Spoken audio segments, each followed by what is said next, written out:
Hey, my name's Tom, I'm 35, and I work as a graphic designer in Seattle.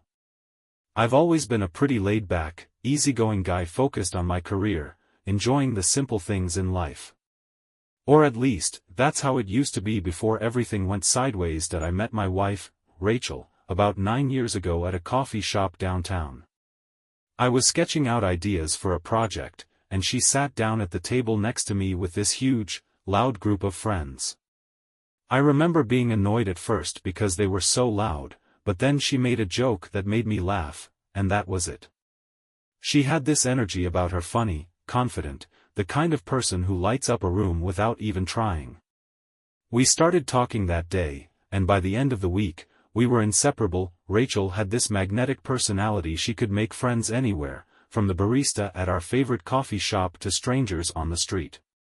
I'm more of an introvert, so her extroverted charm balanced me out. We dated for about 3 years before tying the knot. Our relationship felt solid, like we were this unstoppable team. Rachel worked in event planning, so she was always busy, but we made time for each other. We traveled, bought a house together in a quiet neighborhood, and even started talking about having kids. Everything seemed perfect, until it wasn't. About a year ago, I started noticing little changes. Rachel became more distant, more irritable over small things that never used to bother her. She'd brush me off when I tried to talk about her day, claiming she was just exhausted from work. At first, I believed her. Event planning can be brutal, and I wanted to be supportive. But then she started working late more often, way more often. When she was home, she was glued to her phone, constantly texting someone and quickly locking her screen when I walked by. It wasn't like her. Then there were the weekend work trips. Rachel never used to work weekends unless it was for a big event, and even then, she'd tell me all about it. But suddenly, she had these vague trips out of town, claiming last-minute emergencies with clients. She'd leave Friday afternoon and come back late Sunday night, acting like nothing was out of the ordinary.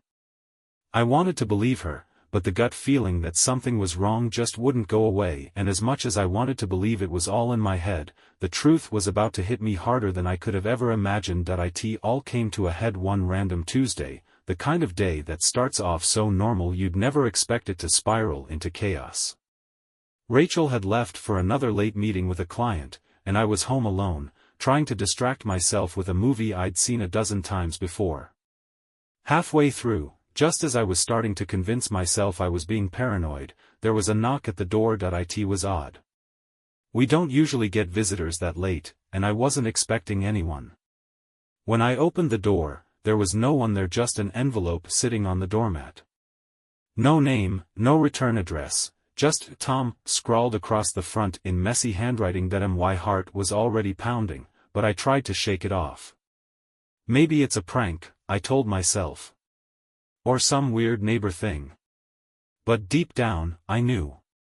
I knew before I even picked it up that whatever was inside was going to confirm every fear I'd been trying to suppress. I brought the envelope inside, sat down at the kitchen table, and opened it.photos.it first. My brain couldn't process what I was seeing. There was Rachel, clear as day, laughing and holding hands with our postman. Yeah, you read that right, the guy who delivers our mail every morning.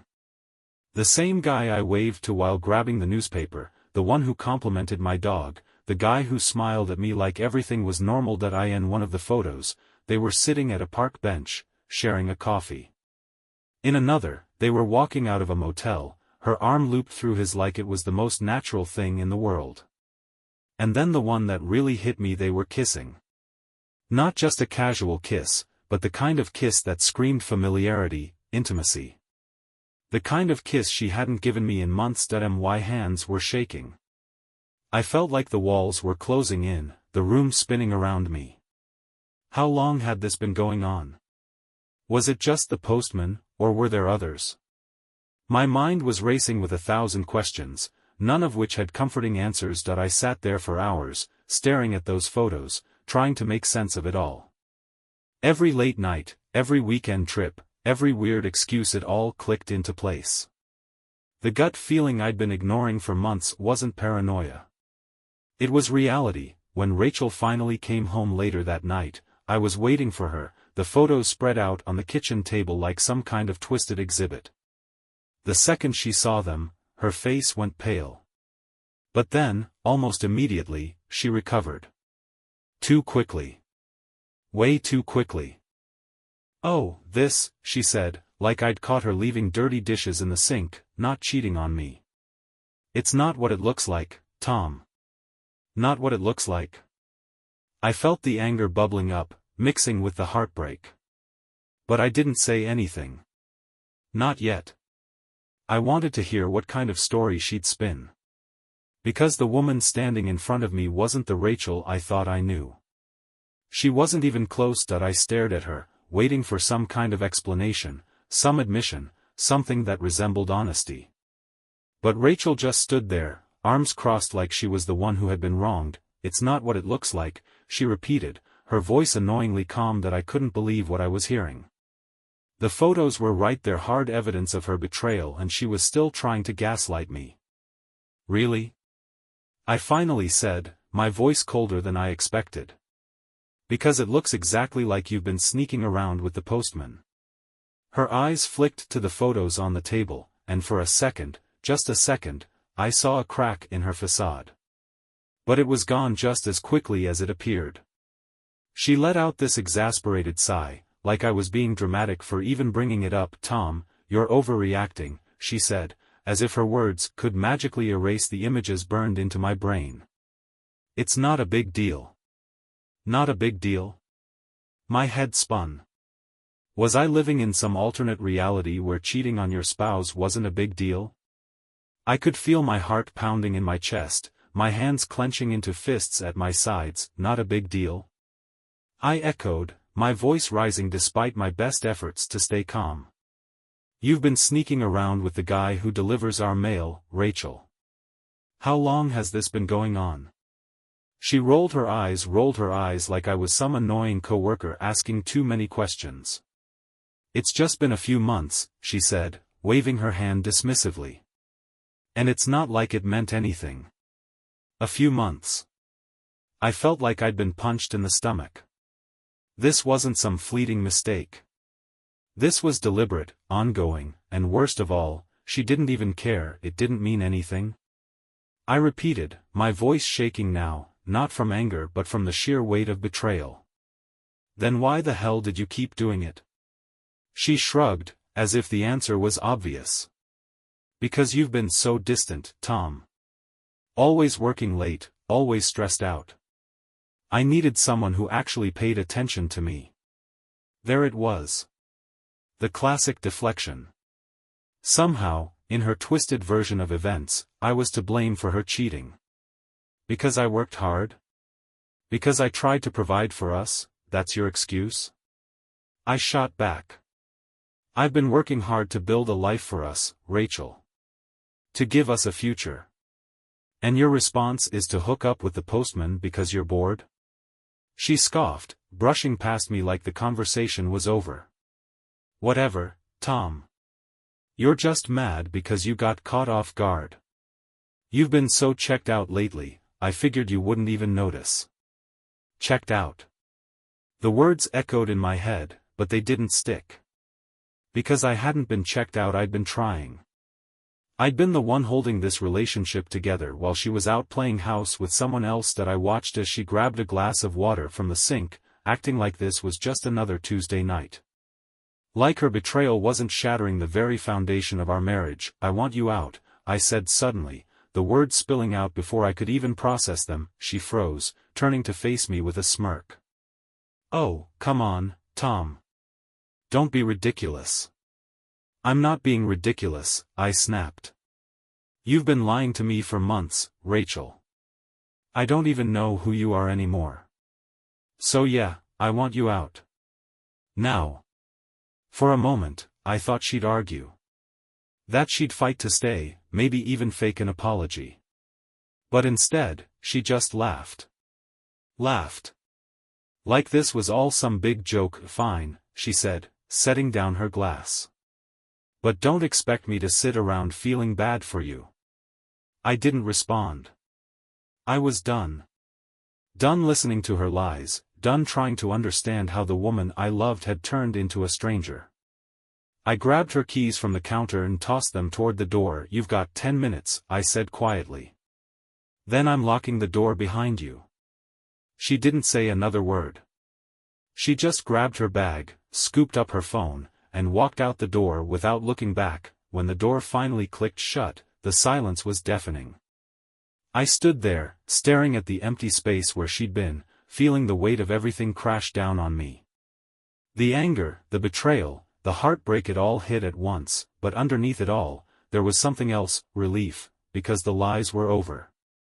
The pretending was over, and now, it was just me and the truth. The moment the door clicked shut behind Rachel, the reality of what had just happened settled in like a weight pressing down on my chest. I was alone. Not just physically, but emotionally, utterly alone in a house that suddenly felt too big, too quiet, and too full of memories I didn't want anymore. I sat down at the kitchen table, the same one where we'd shared countless dinners, where we'd laughed about stupid inside jokes, where we'd planned vacations and dreamed about the future. But now, that table felt like a crime scene, with those photos still spread out like evidence of everything I'd been too blind to see. I stared at them, my mind replaying every little moment that suddenly made sense. The late nights. The sudden interest in fitness, when she'd never cared about it before. The way she always seemed to be texting someone but never let me see her screen. It wasn't just the physical betrayal that hurt, it was the layers of lies, the way she'd looked me in the eye every day and pretended everything was fine. I tried to get up, to do something, anything, but my body felt heavy. Like my brain hadn't fully caught up to what my heart already knew. After what felt like hours, I finally moved. I gathered the photos, stuffed them back into the envelope, and tossed it into the drawer where we kept random junk batteries, takeout menus, old keys. It felt weird to just throw them away, like I needed them as proof that this nightmare was real. That it wasn't just some horrible dream I'd wake up from. The house was suffocating. Every room screamed Rachel. Her favorite blanket on the couch, her toothbrush in the bathroom, her perfume lingering in the bedroom. It was like she was still there, haunting me even after she was gone. I couldn't stay. I grabbed my jacket, my car keys, and left. I didn't know where I was going, I just knew I couldn't be there. Not right now. I ended up at the park a few blocks from our house, the same one where we used to walk on Sunday mornings, holding hands and talking about everything and nothing. I sat on a bench, staring at the empty playground, and let the cold night air wrap around me like a blanket. For the first time in a long time, I let myself feel everything: the anger, the betrayal, the heartbreak. It all came crashing down in waves, each one hitting harder than the last. How could she do this to me? How could the woman I loved, the one I trusted more than anyone, betray me like this? And with the postman, of all people? It wasn't just random, it felt personal. Like some twisted joke the universe was playing at my expense, but beneath all the anger, there was something else. Sadness. Deep, bone-crushing sadness. Because no matter how much I hated her in that moment, I also missed her. I missed the version of her I thought was real, the woman who made me laugh, who held me when I was down, who promised me forever. But that woman didn't exist. She was just a character in a story I'd been telling myself, and now that story was over. I sat there until the sun started to rise, painting the sky with soft pinks and oranges. It should have been beautiful, but all I felt was numb. When I finally went back home, the house felt different. Empty, but also free. I stood in the doorway for a long time, just taking it all in. And then, without thinking, I grabbed a trash bag and started packing up every trace of Rachel. Her clothes, her photos, the little knickknacks she'd collected from our trips. I didn't want reminders of her in my space anymore. By the time I was done, the house looked bare. But it also felt lighter, like I could finally breathe. I sat back down at that kitchen table, this time with a cup of coffee, and stared at the empty seat across from me. The pain was still there, but so was something else: determination, because Rachel might have shattered our marriage, but she didn't get to shatter me. The days that followed felt like a blur, each one bleeding into the next. It's strange how quickly life can shift from feeling stable to completely unrecognizable. One moment, I was married, building a future with someone I thought I knew. The next, I was waking up in a house that felt more like a stranger's than my own. I threw myself into work, trying to distract myself from the gaping hole Rachel had left behind. But no matter how many projects I buried myself in, the silence of coming home to an empty house was deafening. I'd walk through the door, half expecting to hear her voice, see her curled up on the couch, pretending like everything was fine. But all I got was silence and the echo of memories I didn't want. Friends started reaching out when they noticed I'd gone quiet. At first, I ignored them. I didn't want to explain what happened, didn't want to admit that the life I'd been bragging about was nothing more than a facade. But eventually, I gave in. One night, after too many sleepless hours, I texted my best friend, "Matt, you free to grab a drink?"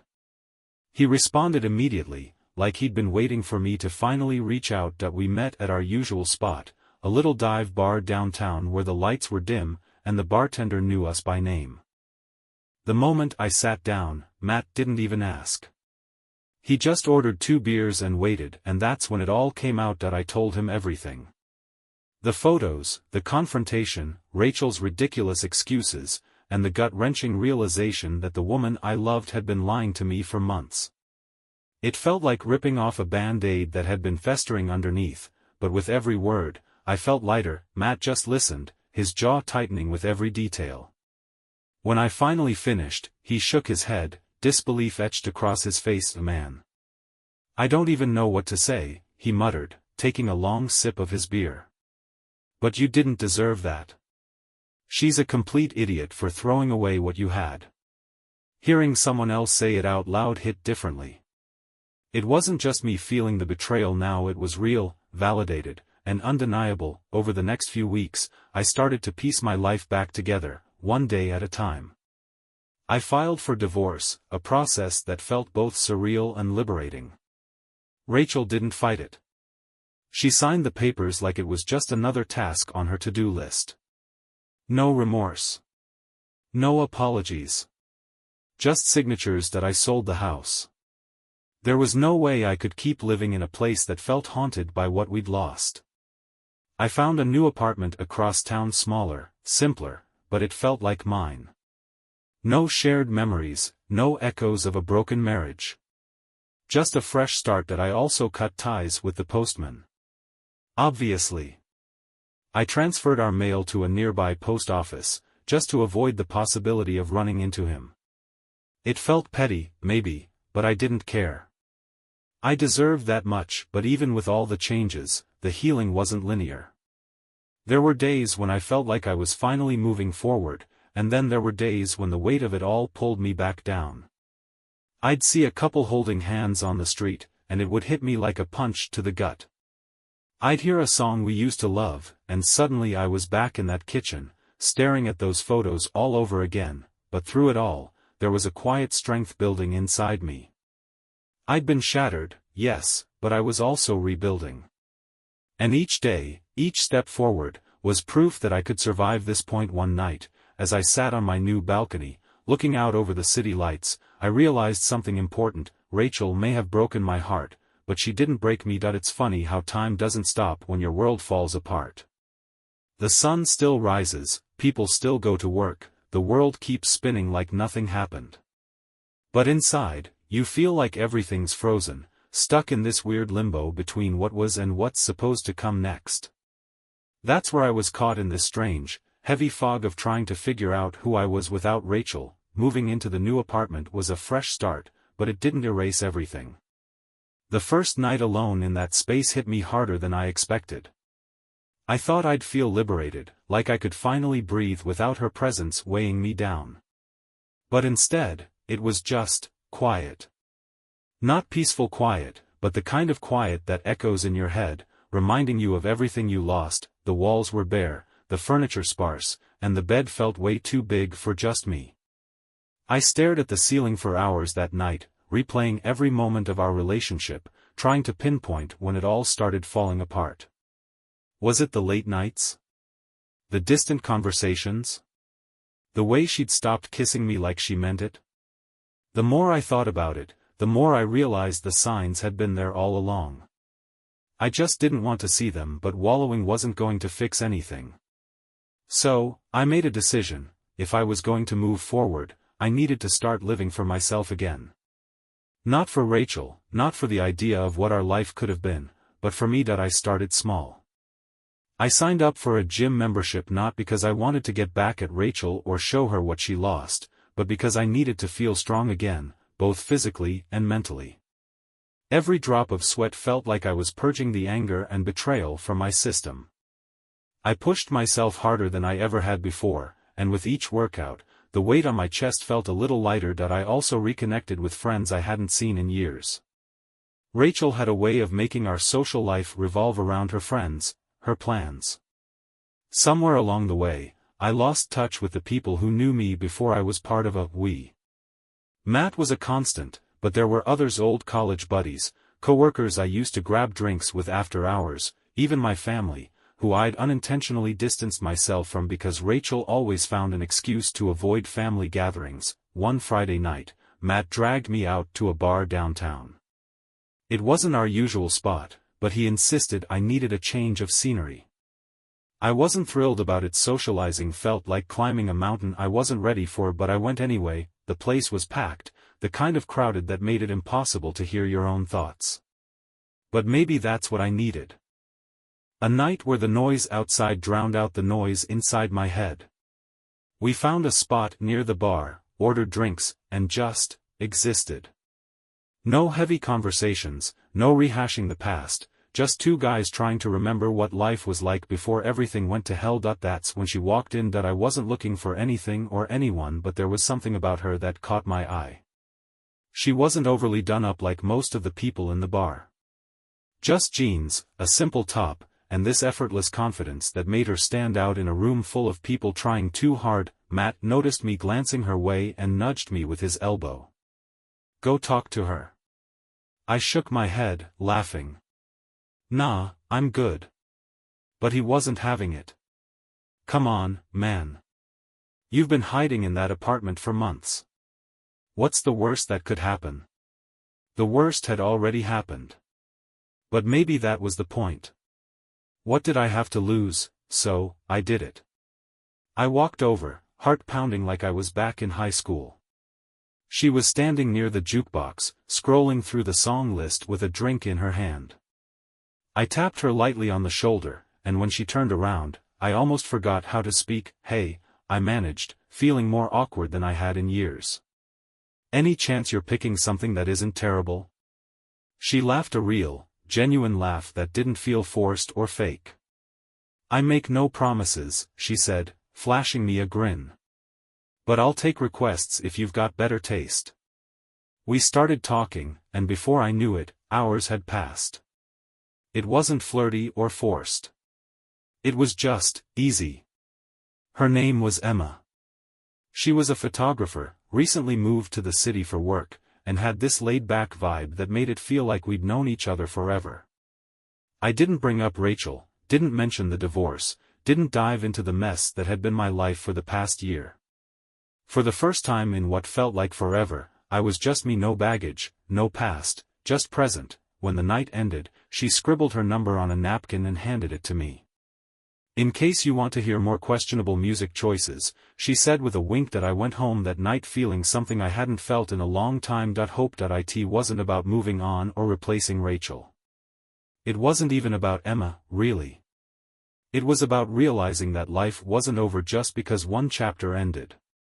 There were still stories to write, still moments to experience, still people to meet who could remind me that not everyone was going to betray me. I didn't know what the future held, but for the first time in a long time, I was excited to find out that I stared at Emma's number for days before I finally worked up the nerve to text her.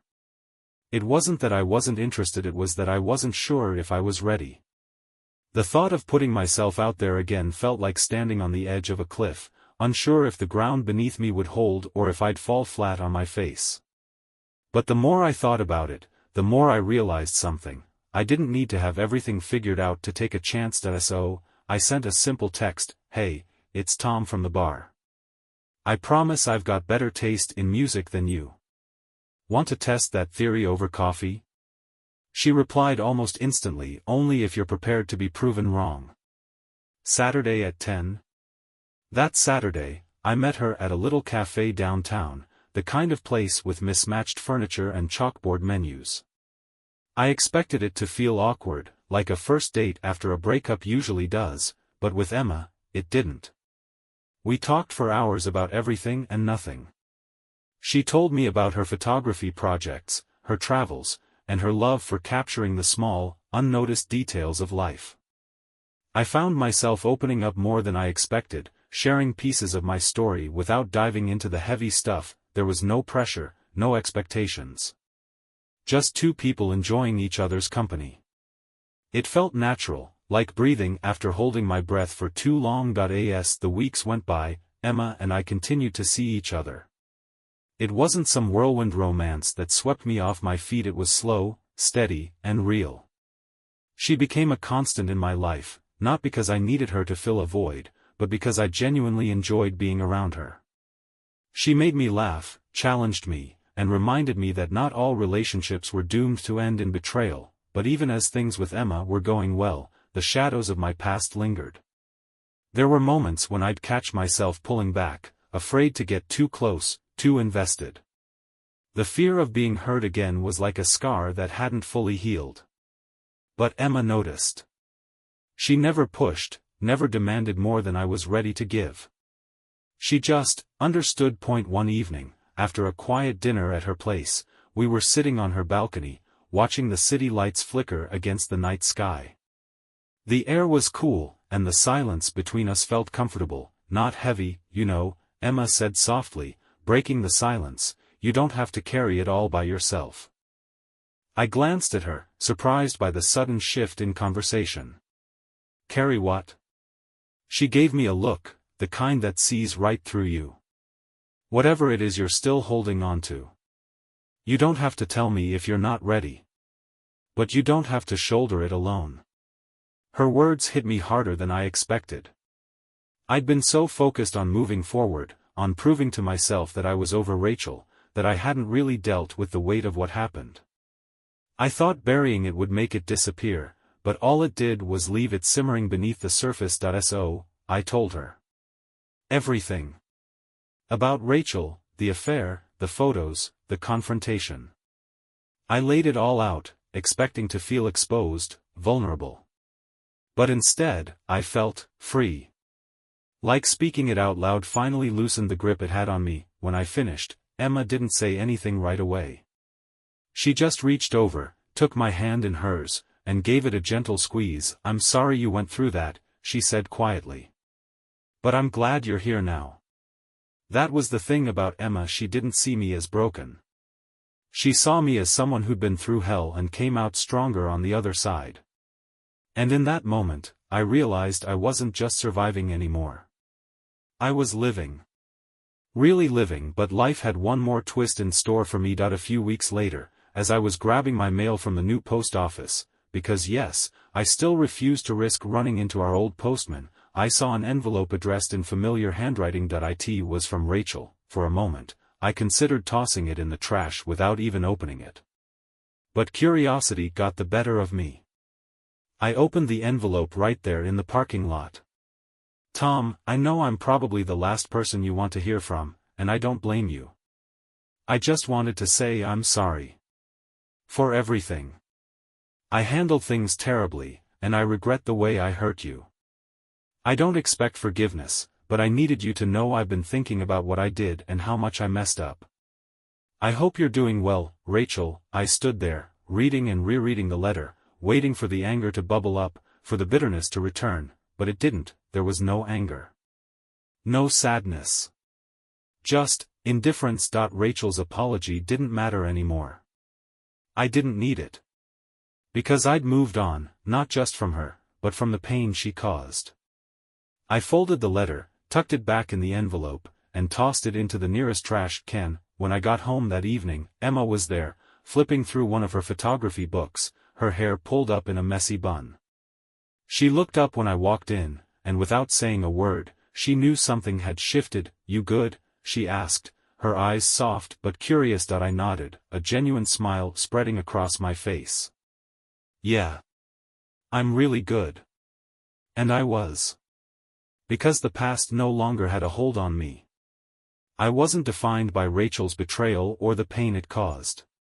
I was defined by how I picked up the pieces, by the life I was building now, by the people who chose to be part of my story not because they had to, but because they wanted to. And for the first time in a long time, I wasn't just hopeful about the future, I was excited for it. Life has a funny way of moving forward when you least expect it.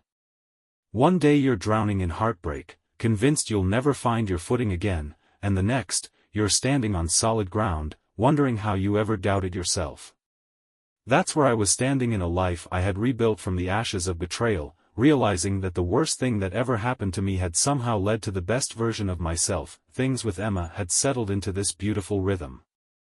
It wasn't perfect, but that's what made it real. We spent weekends exploring the city, finding hidden coffee shops and quirky bookstores.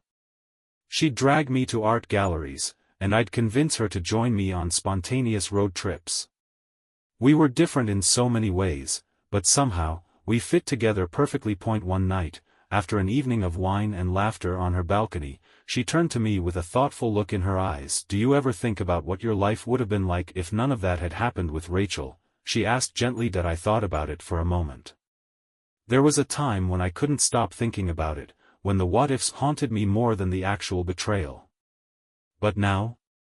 Now it felt like looking at a chapter from someone else's story. I used to, I admitted. But not anymore. I don't regret what happened because it brought me here. It showed me who I really am.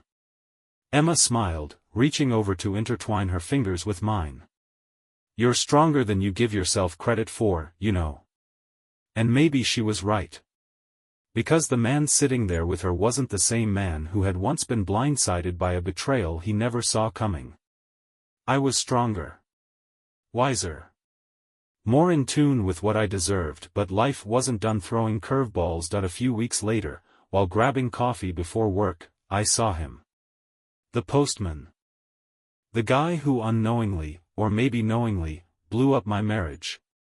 He was standing in line, just a few feet ahead of me, like it was any other day. My heart raced, not from fear or anger, but from this strange mix of emotions I couldn't quite place. Here he was, the man who'd played a part in one of the worst chapters of my life, and yet, I felt, nothing. He turned, his eyes meeting mine for a split second. There was a flicker of recognition, a flash of something that looked like guilt, but he quickly looked away, pretending not to see me. For a moment, I considered confronting him. Not to yell or fight, but just to say something, anything. But as I stood there, I realized I didn't need to. He wasn't worth my energy, my time, or my words. The power he once held over me was gone, reduced to nothing more than a footnote in my story. I paid for my coffee and walked out, leaving him and everything he represented behind. Later that night, I told Emma about the encounter. She listened quietly, her hand resting on mine as I spoke. "How do you feel about it?" she asked when I finished. I thought about it, really thought about it. And then I smiled, free. Because that's what it was. I was finally free from the weight of the past, from the anger and betrayal that had once consumed me. I wasn't just surviving anymore, I was thriving. And the people who had hurt me? They were stuck in the past, while I was living fully in the present. A few months later, Emma and I took a trip to the coast. It was one of those spontaneous decisions, the kind where you pack a bag, hop in the car, and just drive with no real plan in mind. We ended up in this small, sleepy town by the ocean, renting a little cabin with a view of the waves crashing against the cliffs. One evening, as we watched the sun dip below the horizon, painting the sky in shades of orange and pink, Emma turned to me with a mischievous glint in her eye. "So," she said, nudging me playfully. "What's next for us?" I laughed, wrapping an arm around her shoulders. "Whatever we want it to be." And I meant it. For the first time in a long time, the future wasn't something I feared, it was something I was excited to create. Not just with Emma, but with the person I'd become through it all, because at the end of the day, life isn't about the people who betray you. It's about the people who show up when everything falls apart and the strength you find within yourself to build something even better. A year had passed since Rachel's betrayal detonated my life, but as I sat on the balcony of our little cabin by the coast, I realized something I never thought possible. I wasn't angry anymore. Not at Rachel. Not at the postman. Not even at myself. The storm had passed, and I was standing in the calm, stronger than I'd ever been. Emma and I had spent the past few days in this sleepy coastal town, renting a small cabin that overlooked the ocean. It wasn't fancy or extravagant, but it felt like home in a way I hadn't felt since long before Rachel shattered our marriage. The salty breeze, the sound of waves crashing against the rocks, and the quiet moments with Emma were exactly what I didn't know I needed. One evening, after a day of hiking along the cliffs, we sat on the beach, watching the sun dip below the horizon. The sky was ablaze with oranges and pinks, and the water reflected it all like a mirror. It was the kind of scene you'd expect to see on a postcard, but living in it felt surreal. Emma nudged me gently, breaking the comfortable silence. "Do you ever think about it?" she asked, her voice soft but curious. I knew what she meant. She didn't have to say it. Rachel. The affair. The chaos that followed. I stared out at the horizon, letting her question hang in the air for a moment before answering. I admitted. I used to replay it all in my head, trying to figure out what I missed, what I could have done differently. But now? It feels like a different life. Like it happened to someone else. Emma squeezed my hand, her eyes searching mine. "I'm glad you're not stuck in that place anymore." And I was too. Because for the first time, I wasn't defined by what happened to me. I wasn't the guy who got cheated on. I was just me, someone who had been through hell and came out the other side better for it. But life, as always, had one more surprise in store. The next morning, we decided to grab breakfast at a small diner in town. It was one of those old-school places with vinyl booths and faded photos of fishing boats on the walls.